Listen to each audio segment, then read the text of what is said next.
Day 1, I couldn't climb 2 flights of stairs without stopping to catch my breath. Day 30, I rode 12 miles before breakfast and felt like I could have kept going. I'm not a cyclist. I'm not an athlete. 3 months ago, I was a textbook case of what doctors call sitting disease. 9 hours a day at a desk, a commute that involved zero walking, and a body that had quietly forgotten how to move. So I ran an experiment on myself. 30 days, 1 bike, no days off, and what happened to my stamina, my posture, and my mood surprised even me. Stick around, because by the end of this video, you'll know exactly what a sedentary body does when you finally ask it to move again, and whether cycling is enough to actually reverse the damage. If you spend most of your day sitting, you already know the feeling. The stiff lower back when you stand up, the tight hips, the afternoon energy crash that no amount of coffee fixes. Researchers have a name for this: sedentary behavior, and it's linked to higher risks of cardiovascular disease, type 2 diabetes, and even early mortality, independent of how much you exercise on the weekends. That last part is the scary bit. You can technically work out 3 times a week and still be classified as sedentary the rest of the time. So I wanted to test something realistic. Not a fitness boot camp, not a triathlon, just one simple low-impact habit: cycling for 30 straight days, layered on top of an otherwise ordinary office worker life.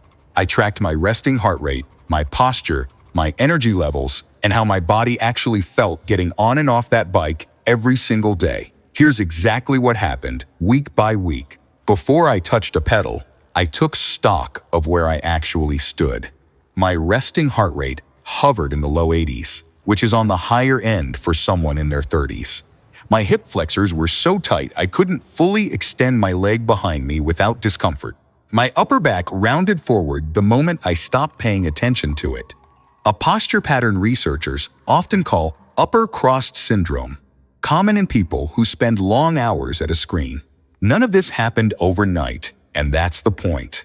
Prolonged sitting deactivates the glutes, shortens the hip flexors, and weakens the deep core muscles that are supposed to hold your spine upright. Your body adapts to the position you put it in most, and mine had adapted to a chair. I also logged how I felt on a simple 1 to 10 energy scale 3 times a day, and most afternoons I was hovering around a 4. That number matters just as much as the physical measurements, because tired all the time is often the first symptom people notice, long before they connect it back to how little they actually move. So the baseline wasn't just numbers on a page. It was the starting shape of a body and a mind that had spent years being still. The first few rides were humbling. 15 minutes felt like 40. My legs burned in places I didn't know could burn. And by day 3, my quads were sore enough that I genuinely considered skipping a day. I didn't, and that turned out to matter. Early adaptation to exercise isn't really about building muscle yet. It's about your cardiovascular and neuromuscular systems relearning how to talk to each other. Your body starts increasing capillary density around working muscles and improving how efficiently your heart delivers oxygen, changes that begin within the first 1 to 2 weeks of consistent activity, even before you can feel or see them. By day 7, something shifted. The same 15-minute loop that wrecked me on day 1 felt merely uncomfortable instead of unbearable. My resting heart rate hadn't moved much yet, but my perceived effort had dropped noticeably for the same distance. A classic early sign that the body is adapting faster than the numbers show. This is where the experiment stopped feeling like a chore and started feeling like a routine. I extended my rides from 15 minutes to almost 30, and instead of dreading the moment I got on the bike, I started looking forward to it. Partly because I could finally see the road ahead instead of the pain in my legs. Habit researchers point to roughly 2 to 3 weeks as the window where a new behavior starts requiring less willpower and more automatic momentum. And I felt that shift almost exactly on schedule. Physically, my hips were opening up. Cycling repeatedly extends the hip through a full range of motion, which works directly against the shortened, seized-up hip flexors that sitting creates. I noticed I could finally touch my toes without the deep pull I used to feel in the back of my legs. My glutes, which had essentially been switched off from years of sitting on them, were waking back up and firing properly again. I also started noticing something I didn't expect to track: my grip on stress. Days that would have normally left me wound up and irritable by evening felt more manageable, and I suspect that's tied to the well-documented link between regular aerobic movement and lower cortisol reactivity.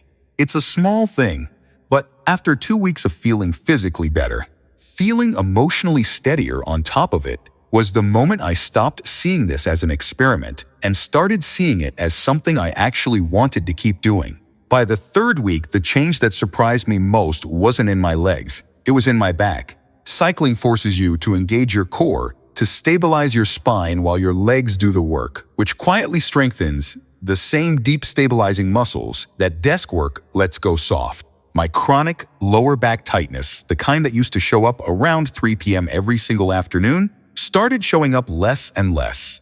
My shoulders, which used to round forward by default, sat a little further back without me consciously correcting them. This isn't magic, it's mechanics. When you strengthen the posterior chain and open the front of the hips, your body has less reason to collapse into that forward, hunched desk posture. I want to be clear that cycling isn't a cure-all for chronic pain, and if you're dealing with ongoing back or joint issues, that's a conversation for a physical therapist or doctor, not a YouTube video.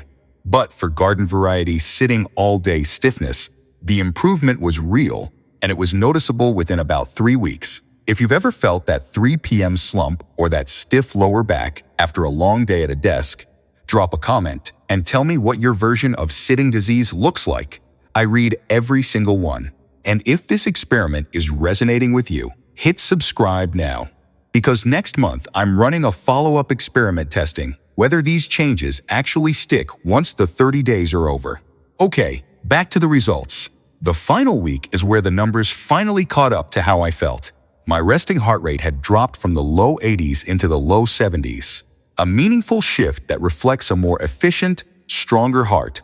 I was riding 25 to 30 minutes at a pace that would have wrecked me a month earlier, and recovering within minutes instead of hours. But the change I didn't expect was sleep. Regular moderate aerobic exercise has consistently been linked to improved sleep quality and reduced time to fall asleep, and by week 4, I was falling asleep faster and waking up before my alarm more often than not. My afternoon mental fog, the kind that used to hit hard after lunch, was noticeably lighter. That tracks with research showing aerobic exercise increases blood flow to the brain and is associated with improved mood and cognitive function. My 1 to 10 afternoon energy score, which sat around a 4 in week 1, was consistently landing on 7 or 8 by the final week, the single biggest shift of the entire experiment and one that no scale or heart rate monitor would have caught. None of this happened because cycling is some miracle intervention. It happened because I stopped being still for 30 straight days. And the human body, it turns out, responds fast when you finally give it a reason to move. So, can 30 days of cycling reverse a sedentary lifestyle? Based on what I tracked, heart rate, posture, hip mobility, sleep, and energy, the honest answer is, it can reverse a meaningful amount of the damage faster than most people expect, but it's a start, not a finish line. The real test is whether this becomes a permanent part of my life instead of a 30-day stunt, and that's exactly what I'm going to find out. If you want to see the 60-day and 90-day follow-ups, make sure you're subscribed with notifications on, because this series is just getting started. Leave a comment with your current resting heart rate or how long you've been sitting at a desk today. I want to know who's watching this from behind a keyboard right now. Thanks for watching, and I'll see you in the next one.